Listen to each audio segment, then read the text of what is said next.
Hello friends, and today's film is all about The Very Hungry Caterpillar by Carle. We're going to look at this book and all the topics it covers from a teaching perspective.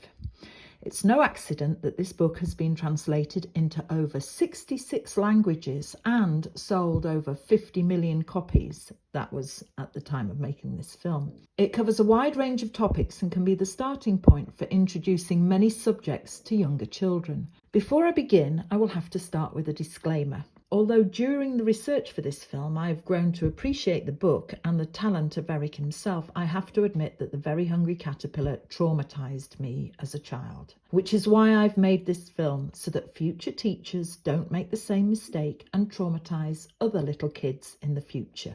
Okay, let's get started. The book begins by establishing the reader in time. It's night time, which then changes into daytime. In fact, change is what this book is all about. Night changes to day, and the two states are very different. Although the moon is out at night, the expression on the moon is different to the one Eric has given the sun, and the colours are cool blues, greens and greys. The sunshine page is light, bright and warm orange. Now, we all know that there can be dull, overcast, grey, depressing days and warm, joyous nights, but Eric has chosen to stick with tradition. Night is cool and dark, day is bright and sunny, the opposite of each other. The very first page introduces the egg, which changes into a caterpillar by the next page. The life cycle of a butterfly is known as metamorphosis, which means change. A butterfly's life cycle has 4 distinct stages: egg, larva or caterpillar, pupa, chrysalis or cocoon, and finally adult butterfly. People often forget that there's 4 stages, as they don't count the pupa stage, as it seems like nothing much is happening. But in fact, this is when the miracle is really getting started. Inside the pupa, the caterpillar's body breaks down into a kind of soup and is reorganised into the adult structures of the butterfly. This stage can take between 10 to 15 days, like Eric says, unless it's wintertime, in which case many butterflies pass the winter as caterpillars, a chrysalis or an egg. But a few species spend the winter as adult butterflies in a dormant state. Anyway, I digress. Not all insects have this 4-stage life cycle, also known as holometabolous, but this changing life cycle is a great way of introducing children to the notion that they are also changing, growing, and metamorphosing slowly into adults. Once the caterpillar hatches, Eric introduces the 3rd, 4th and 5th learning topics: counting, days of the week and names of fruit. Unfortunately, this can be confusing, as caterpillars don't usually feast on the completely random items Eric has chosen. He starts with fruit, which caterpillars don't eat. Let's take a closer look at the very hungry caterpillar who wants to eat, yet has no mouth. That's its nose. I'll just let that sink in for a moment. Let's remember this book was written in 1969. There was a lot of psychedelic drugs on the go and people were thinking out of the box. I'm not for a minute suggesting Eric Carle was a pothead. I'm just saying there was a lot of it about at the time. The pages of the book have also changed. They start small and get progressively larger, and each one has a hole in it, as if the caterpillar, with no mouth, is eating his way through the book, like a bookworm. The illustrations are deceptively simple, not drawn, but cut from collaged paper. Each day of the week becomes a number: Monday 1, Tuesday 2, Wednesday 3, Thursday 4 and Friday 5, the usual days of the week that people work. And then, come the weekend, everything changes. The caterpillar eats through 10. That's right, 10 completely random items. Had Eric been born in the UK, it's likely he'd have made the caterpillar eat through 12 items, as the UK didn't introduce decimalisation until Monday, the 15th of February 1971. whereas the USA was the very first country to adopt decimalisation back in 1792. The pickle would have more likely been a cucumber, the Swiss cheese would have been cheddar, the cupcake would have been a currant bun, and the watermelon wouldn't look like a slice of pizza. I cannot fathom the logic around the food items, as salami and sausage are so similar. A chocolate cake and cupcake, again very similar. The ice cream and a lollipop. Maybe these were the foods his wife ate when pregnant. Maybe they were the only things in his fridge. Or perhaps they are the only things he knew how to draw.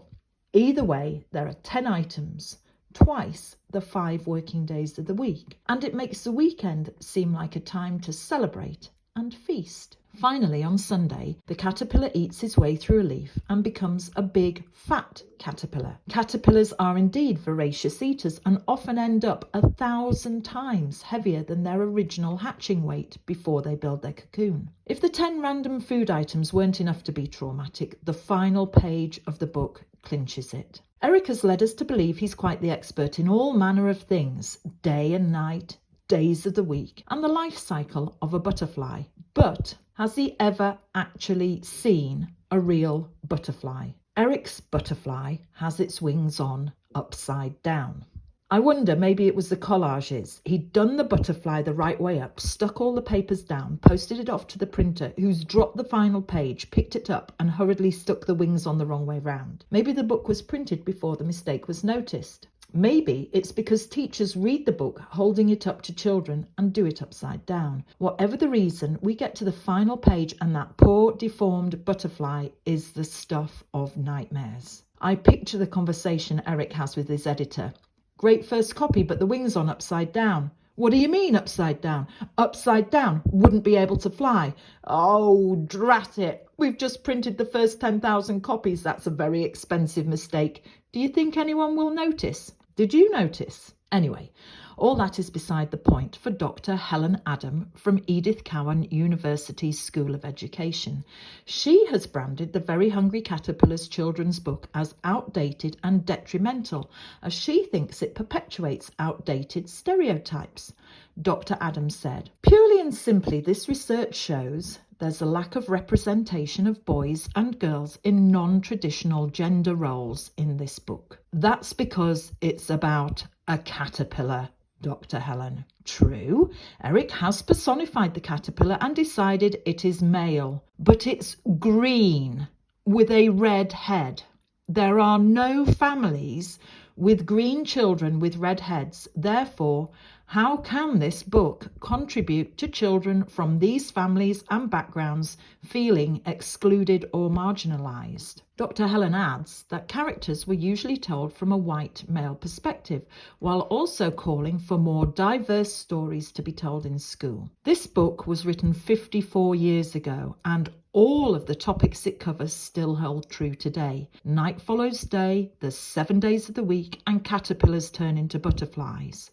If you, as a teacher, would like to change the male caterpillar into they, it just forms yet another teaching opportunity. So here we are, a world-famous popular book for children aged 3. I will leave you with this final thought. The Very Hungry Caterpillar by Eric Carle is for children aged 3, not aged 5, which is the usual school starting age for children in the UK. If you are an early years or primary school teacher and you are reading this to children aged 5 and over repeatedly at the end of each school day, you will ruin this book, bore the children, and make them hate school.